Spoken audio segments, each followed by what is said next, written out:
श्री स्वामी समर्थ. आज आपण पुणे जिल्ह्यातील रहिवासी असलेल्या एका स्वामी सेवेकरी ताईंचा खूप रोमांचक असा अनुभव त्यांच्या शब्दामध्ये बघणार आहोत. चला तर मग या सुंदर अशा अनुभवाला सुरुवात करूया. तुम्ही जर तारक मंत्र म्हणत असाल, तारक मंत्राची किती ताकद आहे, त्याने आपल्या जीवनात काय होऊ शकतं या अनुभवातून आपल्याला कळणार आहे. ताई म्हणतात, सर्वप्रथम सर्वांना श्री स्वामी समर्थ. अनंत कोटी ब्रह्मांड नायक राजाधिराज योगीराज परब्रह्म भगवान श्री स्वामी समर्थ महाराज यांच्या चरणी त्रिवार वंदन. स्वामी भक्तांनो, मी पुणे जिल्ह्यातील रहिवासी आहे. आमचे मूळ गाव हे बीड आहे, पण आम्ही नोकरीच्या निमित्ताने पुणे येथे स्थायिक झालेलो आहे. माझे सासू सासरे दीर वगैरे सर्व गावाकडे असतात. आमचं जाणं येणं गावाकडे सण असेल तर आम्ही जातो. माझे मिस्टर लग्नाच्या अगोदरपासनं पुणे येथे राहत होते, त्यामुळे लग्न झाल्यानंतर लगेचच मी इकडे आले. इकडे आल्यानंतर माझ्या संसाराला सुरुवात झाली. सुरुवातीचे 6 महिने हे खूप छान गेले. त्यानंतर मला प्रेग्नेन्सी राहिली. प्रेग्नेन्सी राहिल्यानंतर पूर्णपणे जबाबदाऱ्या वाढल्या होत्या. माझं जे हॉस्पिटलचा खर्च, सर्व रूम भाडे वगैरे जाऊन आमच्याकडे काही एक शिल्लक राहत नव्हतं. कारण एवढ्या मोठ्या सिटीमध्ये राहायचं म्हटल्यावर खर्चही खूप होता आणि त्याचबरोबर डॉक्टर तिथे खूप, हॉस्पिटलही खूप महाग, त्यामुळे ट्रीटमेंट घेणंही परवडत नव्हतं. तर मग मिस्टर म्हटले, तर या स्थितीमध्ये आता काय करायचं? तर मी म्हटलं, काही नाही, आपण सर्व काही व्यवस्थित करू, तुम्ही टेन्शन घेऊ नका. मिस्टर बोलले की पुढे आत्ताच अशी परिस्थिती आहे, पुढे जर बाळ झालं तर आणखी खर्च वाढतो, मग काय करायचं? कारण माझ्या मिस्टरांना एवढं पेमेंट नव्हतं, त्यांचं शिक्षण कमी असल्यामुळे.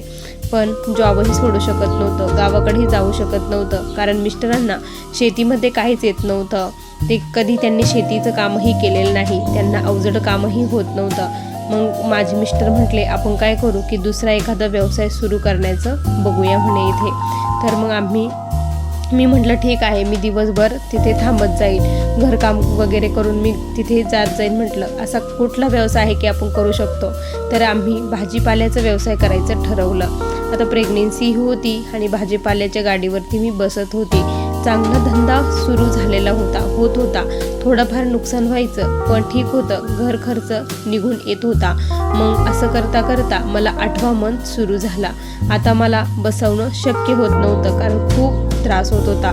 मिस्टर म्हटले, आपण थोडे दिवस बंद करू, नंतर पुन्हा काहीतरी करू, बाळ झाल्यानंतर आपण बघूया. असं म्हटल्यानंतर मग त्याच वेळेस काय झालं की आमच्या आयुष्यामध्ये स्वामींचं हे आगमन झालं.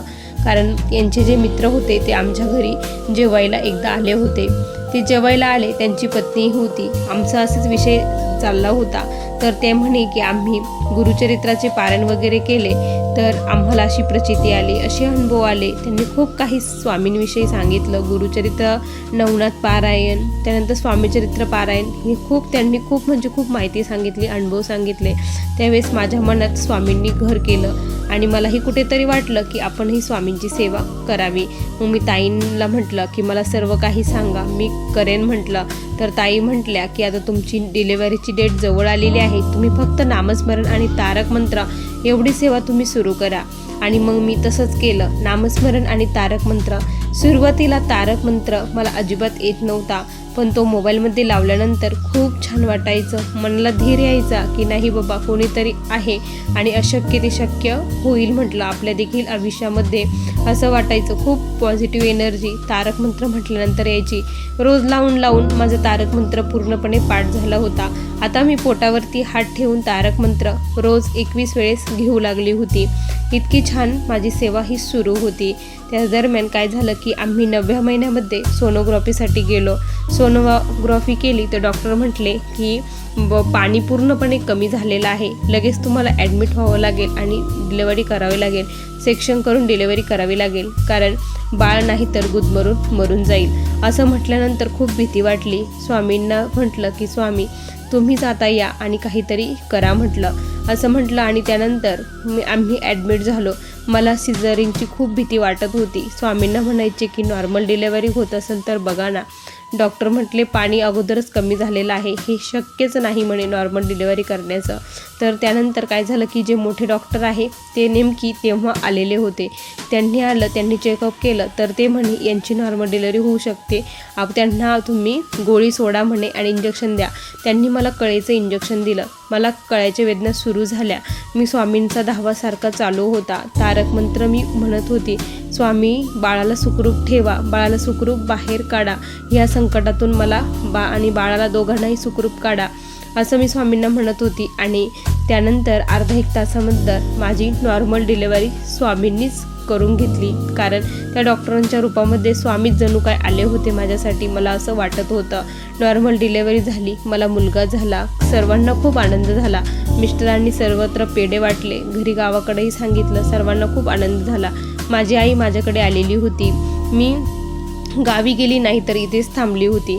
त्यानंतर माझं बाळ 6 महिन्याचं झालं. आता खर्च तर खूपच वाढलेला होता. स्वामींची सेवा तोडकी मोडकी सुरूच होती, कारण बाळामुळे फार काही सेवा करायला जमत नव्हतं. पण हो स्वामी भक्तांनो, मी रोज तारक मंत्र म्हणत होती, म्हणजे म्हणतच होती. मग मिस्टरांनी काय केलं की यांनी रेंटनी गाळा घेतला. आपण तिथे काहीतरी व्यवसाय करू असं ते बोलले. तर मी म्हटलं ठीक आहे, आई बाळाजवळ आहे, बाळ आताही वरचं खायला लागलेलं आहे, तर आपण करूया म्हटलं. मग रेंटनी गाळा घेतला. गाळा घेतल्यानंतर काय झालं स्वामी भक्तांनो, आम्ही तिथे चहा, थोडासा नाश्ता वगैरे याचं सुरू केलं. मिस्टर जॉबला जायचे, त्यानंतर मग मी तिथे थांबत होती. एक मुलगाही तिथे आम्ही लावलेला होता, कारण मला अधूनमधून घरी यावं लागायचं. घरापासून थोड्याशाच अंतरावरती आम्ही ते घेतलेलं होतं.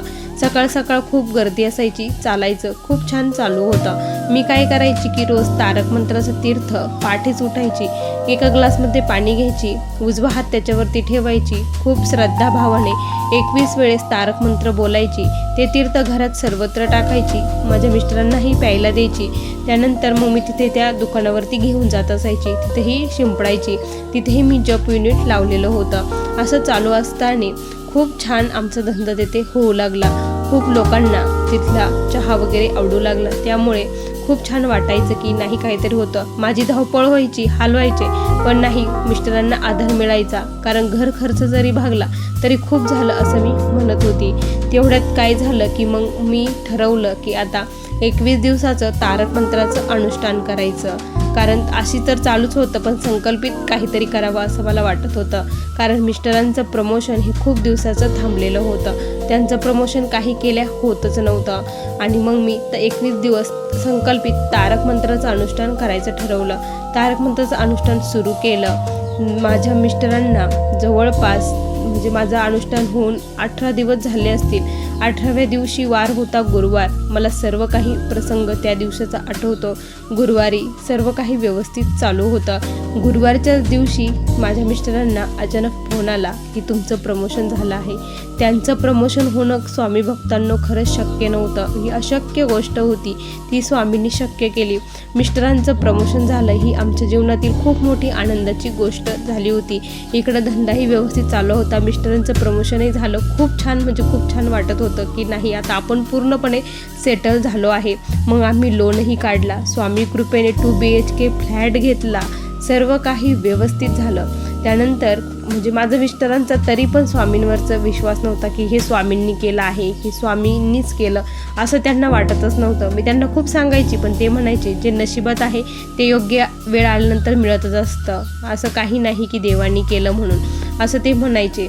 आणि एक दिवस काय झालं, असंच गुरुवारी मी माझ्या मिस्टरांना घेऊन मठामध्ये गेली. त्यावेळेस काय झालेलं होतं की आम्ही म्हणजे माझे जे सासरे होते ते एक्सपायर झालेले होते. सासरे एक्सपायर झाले आणि त्यांना पैसे मिळणार होते. त्यांचं जे इन्शुरन्स होता त्याचे पैसे मिळणार होते. आम्ही जी फाईल टाकलेली होती ती फाईल ते म्हटले की तुम्हाला ही येण्यासाठी जवळपास 7 ते 8 महिने लागतील म्हणे हे पैसे येण्यासाठी. माझ्या मिस्टरांना काय करायचं होतं, त्या पैशामध्ये स्वतःची म्हणजे जागा घेऊन किंवा स्वतःचा गाळा विकत घ्यायचा होता आणि तिथे हा जो आम्ही हे करत होतो ते आम्हाला तिथे चालवायचा होता, धंदा तिथे टाकायचा होता. कारण आम्ही रेंटने देत होतो, त्यामुळे तिथे भाडंही खूप जात होतं. त्यामुळे एवढे पैसे काही शिल्लक राहत नव्हते. तर मग मिस्टर सहज स्वामींना मठात गेल्यानंतर बोलले की तुम्ही जर माझं हे 3 महिन्यामध्ये जर हे काम केलं म्हणे तर मी तुम्हाला मानेल म्हणे असं ते म्हटले आणि माझं हे पैसे मला लवकर मिळू द्या असं ते स्वामींना बोलले. आणि त्यानंतर काय झालं, काय आश्चर्य स्वामी भक्तांना, दुसऱ्या दिवशी ते पैसे आम्हाला मिळाले. मेसेज आला, फोन आला. जे पैसे आम्हाला 8 महिन्यानंतर ते बोलले होते तुम्हाला मिळतील, ते पैसे आम्हाला दुसऱ्या दिवशी मिळाले. त्यामुळे मिस्टरांना वाटलं की हे म्हणजे काहीतरी आहे बाबा असं त्यांना वाटलं आणि त्यांचा त्या दिवसापासून स्वामींवरती विश्वास बसला. ते देखील स्वामींची सेवा करू लागले. नाही, तुझे स्वामीच खरंच अशक्य ते शक्य करतात. स्वामींच्या त्या कृपेमुळे आज आम्ही स्वतःचा गाळा घेतला. तिथे आम्ही आमचा जो धंदा होता तो टाकला. मिस्टरांची नोकरी छान, घरही छान, माझं सर्व काही झाल्यासारखं वाटतं. आता स्वामींच्या चरणी एकच प्रार्थना आहे की या जीवामध्ये जीव आहे तोपर्यंत त्यांच्या चरणाची अखंड सेवा आमच्याकडनं त्यांनी करून घ्यावी. स्वामी भक्तांनो, असा आम्हाला आलेला हा स्वामींचा दिव्य अनुभव होता. श्री स्वामी समर्थ. बघा स्वामी भक्तांनो, किती सुंदर अनुभव आहे या ताईंचा. तुम्हाला हा अनुभव कसा वाटला नक्की कमेंटमध्ये कळवा. पुन्हा भेटूया अशा सुंदर अनुभवासोबत. तोपर्यंत सर्वांना श्री स्वामी समर्थ. जय जय स्वामी समर्थ. श्री गुरुदेव दत्त.